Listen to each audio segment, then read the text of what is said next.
របៀបផ្ញើ location ឬក៏ទីតាំងអាស័យដ្ឋានរបស់យើងនឹងឲ្យទៅនរណាម្នាក់តាមរយៈ chat messenger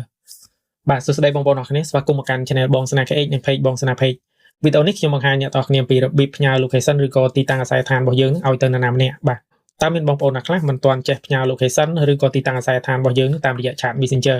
បាទអាហ្នឹងឧទាហរណ៍ដូចជានៅពេលដែលយើងណាត់គ្នាទៅដើរលេងនៅកន្លែងណាមួយអញ្ចឹង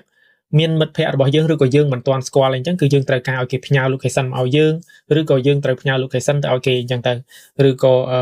មានបងប្អូនឬក៏មិត្តភ័ក្តិដែលត្រូវមកលេងកន្លែងយើងអីចឹងណាមកលេងផ្ទះរបស់យើងអីចឹងគេមិនទាន់ស្គាល់អាស័យដ្ឋានគឺយើងត្រូវផ្ញើ location ឬក៏ទីតាំងអាស័យដ្ឋានហ្នឹងឲ្យទៅពួកគាត់ឬក៏ជាអតិថិជនរបស់យើងដែលគេត្រូវការមកទិញផលិតផលដល់កន្លែងរបស់យើងអីចឹងគេមិនទាន់ស្គាល់ក៏យើងត្រូវផ្ញើ location របស់យើងឲ្យទៅពួកគាត់ដើម្បីឲ្យពួកគាត់មកទិញដល់កន្លែងដែរអញ្ចឹង clip វីដេអូនេះខ្ញុំនឹងបង្ហាញអ្នកទាំងគ្នាដើម្បីឲ្យចេះផ្ញើ location តាមរយៈ chat messenger នេះតែម្ដងអញ្ចឹងជំហានដំបូងយើងចូលមកក្នុងទូរស័ព្ទដៃរបស់យើងមកបាទបន្ទាប់មកយើងចូលមកក្នុង chat messenger ណាបាទព្រោះឲ្យយើងផ្ញើ location ហ្នឹងតាម chat messenger តើតើទៅនឹងការផ្ញើ location នេះគឺយើងអាចផ្ញើតាម chat messenger ឬក៏យើងអាចផ្ញើតាម telegram អីចឹងទៅបាទអញ្ចឹងក្នុង clip វីដេអូនេះខ្ញុំបង្ហាញបងប្អូនផ្ញើនៅលើ chat messenger បាទអញ្ចឹងយើងចូលក្នុង chat messenger មកបាទឥឡូវឧទាហរណ៍ខ្ញុំចូលមកក្នុង chat messenger អញ្ចឹងឥឡូវខ្ញុំចូលមកដល់ក្នុង chat messenger បែបហ្នឹងបាទអញ្ចឹងតើយើងចង់ផ្ញើ location របស់យើងនឹងឲ្យទៅអ្នកណាបាទអញ្ចឹងយើងជ្រើសរើសមកឧទាហរណ៍ថាបើសិនជាយើងចង់ផ្ញើទៅនរណាម្នាក់អញ្ចឹងយើងត្រូវចូលទៅក្នុង chat របស់អ្នកហ្នឹងណាបាទឥឡូវឧទាហរណ៍ថាខ្ញុំផ្ញើទៅឈ្មោះថាអញ្ញាលើបខាងលើគេនេះបាទអញ្ចឹងខ្ញុំចូលមកក្នុង chat របស់គាត់មកបាទបន្ទាប់ពីយើងចូលមកដល់ក្នុងចំណុចត្រង់នេះយើងចូលមកនេះចំណុចសញ្ញាលេខបូកនៅពីខាងមុខគេនេះណាបាទយើងចុចលើសញ្ញាលេខបូកហ្នឹងមកបាទអញ្ចឹងពេលដែលយើងចុចលើសញ្ញាលេខបូកហ្នឹងហើយគឺយើងឃើញបែបនេះអញ្ចឹងខាងលើគឺ file ហ្នឹងមានន័យថាយើងចង់ផ្ញើជា file អ្វីមួយទៅឲ្យគាត់បាទឧទាហរណ៍ជា file ឯកសារឬក៏ file វីដេអូឬក៏ file អីផ្សេងដែលយើងបានរក្សាទុកនៅក្នុង file ហ្នឹងគឺយើងអាចផ្ញើទៅគាត់បានហើយទី2គឺ play game គឺយើងអាចចូលមកលេង game នៅកន្លែងហ្នឹងបានដែរបាទតែទៅនឹង game នេះខ្ញុំក៏មិនសូវជាច្បាស់ដែរដោយសារតែខ្ញុំមិនដែលចូលមកលេងវាប៉ុន្តែវាជាមុខងារមួយគឺយើងអាចចូលមកលេង game កន្លែងគេដាក់ថា play game គឺមានន័យថាយើងអាចលេង game បាននៅកន្លែងហ្នឹងបាទហើយបន្តមកទៀតគឺចំណុចទី3នេះគឺគេដាក់ថា location បាទគឺជា location ឬក៏ទីតាំងអាស័យដ្ឋានហ្នឹងហើយបាទអញ្ចឹងយើងចុចចូលកន្លែងហ្នឹងមក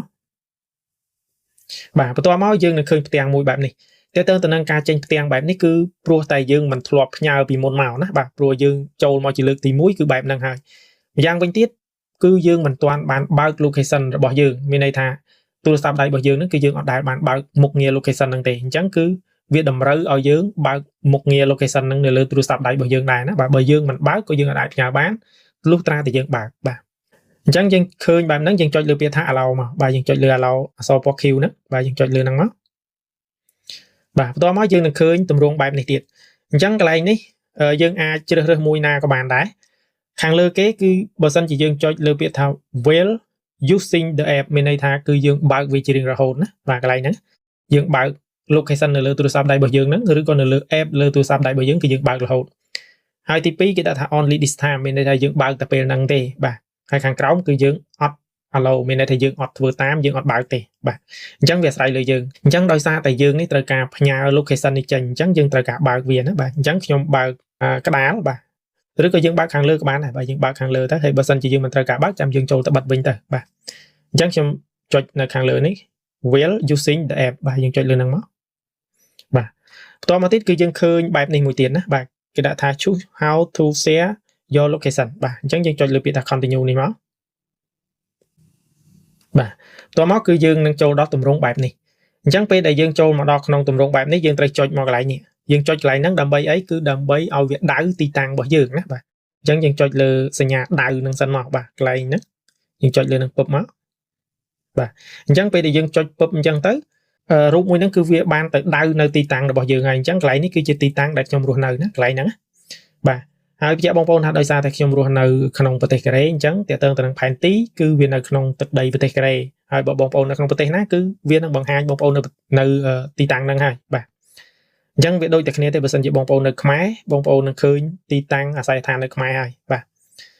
អញ្ចឹងបន្តមកទៀតនៅពេលដែលយើងចូលដល់ចំណុចត្រង់ហ្នឹងហើយយើងអាចបរិយបរូមអីចឹងមើលបានអញ្ចឹងណាបាទប៉ុន្តែកន្លែងនេះខ្ញុំមិនបរិយបរូមទេបងប្អូនធ្វើដោយខ្លួនឯងបាទអញ្ចឹងពេលដែលយើងឃើញដល់ចំណុចត្រង់ហ្នឹងហើយយើងចុច send location ហ្នឹងទៅបាទ ហើយនេះគឺជាអាស័យដ្ឋានណានេះកន្លែងនេះវាមានអាស័យដ្ឋានទីតាំងរបស់យើងហើយអញ្ចឹងយើងចុច send location ហ្នឹងទៅបាទតែប៉ុណ្្នឹងទៅគឺបានហើយបាទការផ្ញើ location គឺយើងធ្វើតែប៉ុណ្្នឹងគឺបានហើយរួចរាល់ហើយឃើញទេអញ្ចឹងយើងនេះវា load មកហើយដោយសារតែទូរស័ព្ទដៃមួយនេះគឺមានឆាតចំនួន2បាទអញ្ចឹងខ្ញុំនឹងចូលខ្ញុំថយចេញខ្ញុំចូលទៅក្នុង account ឈ្មោះអញ្ញាលើបហ្នឹងហើយបាទអញ្ចឹងនេះយើងចូលមកក្នុង account អញ្ញាលើបបាទដោយសារតែ app Messenger មាន2ណាបាទទូរស័ព្ទដៃហ្នឹងអញ្ចឹងយើងចុចចូលលើហ្នឹងមកបាទនេះខាងលើគេនេះបងស៊ីណា KH ផ្ញើ location មកអញ្ចឹងយើងអាចចុចចូលមើលបានអញ្ចឹងមានន័យថាដៃគូរបស់យើងមកខាងទៀតអ្នកដែលយើងត្រូវផ្ញើ location ឲ្យហ្នឹងគឺគេឃើញសារហ្នឹងហើយអញ្ចឹងគេចុចចូលមកគេនឹងឃើញបែបហ្នឹងហើយណាបាទគេនឹងទទួលបាន location បែបហ្នឹងហើយអញ្ចឹងនេះគេឃើញទី1គេឃើញអាស័យដ្ឋានគេឃើញអាស័យដ្ឋានហើយបើសិនជាគេមិនច្បាស់អាស័យដ្ឋានហ្នឹងគេឃើញអក្សរ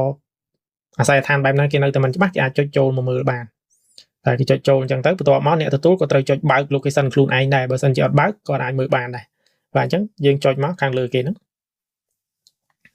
បាទប៉ុណ្្នឹងមកគឺបានហើយអញ្ចឹងគេអាចបរិយារួមអីមើលទីតាំងហ្នឹងបានហើយបាទអញ្ចឹងយើងអាចចុចមកកន្លែងនេះគេដាក់ថា get direction បាទយើងចុចលើ get direction ហ្នឹងមក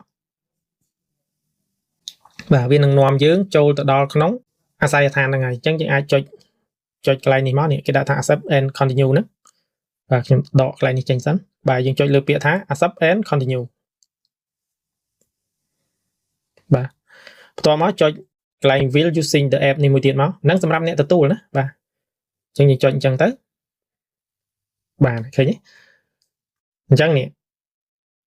ទីតាំងអាស័យដ្ឋានគឺនៅក្នុងប្រទេសកូរ៉េណាបាទនេះកន្លែងនេះកន្លែងរូបសញ្ញាពណ៌ QQ ហ្នឹងណាបាទកន្លែងហ្នឹងបាទអញ្ចឹងខ្ញុំបរិយាតែប៉ុណ្្នឹងទៅបានហើយបាទខ្ញុំមិនចង់ពង្រីកឲ្យអស់ទេបាទគ្រាន់តែយើងដឹងថានៅក្នុងទឹកដីកូរ៉េហើយនៅទីតាំងនៅកន្លែងហ្នឹងបាទនេះគឺជាផែនទីរបស់ប្រទេសកូរ៉េទាំងមូលបាទអញ្ចឹងគឺតែប៉ុណ្្នឹងទៅគឺបានហើយបាទអញ្ចឹងខ្ញុំថយទៅវិញបាទអញ្ចឹងបន្ទាប់ពីមើលវីដេអូនេះហើយសង្ឃឹមថាបងប្អូនទាំងអស់គ្នាយល់អាចធ្វើបានទាំងអស់គ្នាហើយបាទវាអត់មានអីពិបាកទេងាយស្រួលទេហើយបើសិនជាបងប្អូន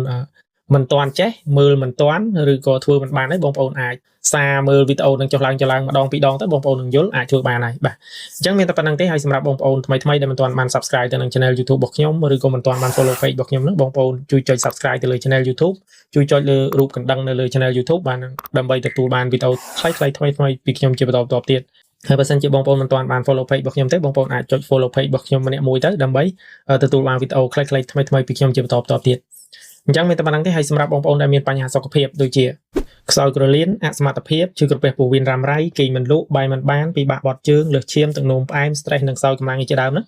បងប្អូនអាចពិសាជាមួយនឹងយិនសិនខ្មៅបានយិនសិនខ្មៅអាចពិសាបានទាំងបុរសទាំងស្ត្រីទាំងចាស់ទាំងក្មេងហើយបងប្អូនអាចទំនាក់ទំនងរកទិញបានតាមរយៈ page SN2 Cambodia ឬក៏បងប្អូនអាចតាក់ទងទៅតាម page មួយទៀតបាទដែលមានឈ្មោះថាយិនសិនខ្មៅហើយ page នេះគឺមានឈ្មោះជាអក្សរខ្មែរបាទដែលគេដាក់ថាយិនសិនខ្មៅ